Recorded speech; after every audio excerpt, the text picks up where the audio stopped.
నారా లోకేష్ గారు ఏదైతే ఆలోచనతో హెచ్సిఎల్ కంపెనీతో ఆంధ్రప్రదేశ్ లో ఉన్న విద్యార్థులకి ఉద్యోగ అవకాశాలు కల్పించాలనే ఆలోచనతో ముందుకొచ్చారో దాన్ని ముందుకు తీసుకెళ్ళటానికి సుబ్లి గారు ముందుకు రావటాన్ని మేము అభినందిస్తున్నాము.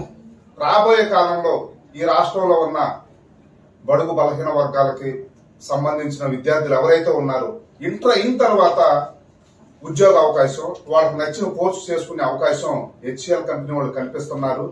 దీన్ని అందరూ సద్వినియోగం చేసుకోవాలని చెప్పేసి ఆ డేట్ అవన్నీ కూడా సుబ్లి గారు చెప్తారు.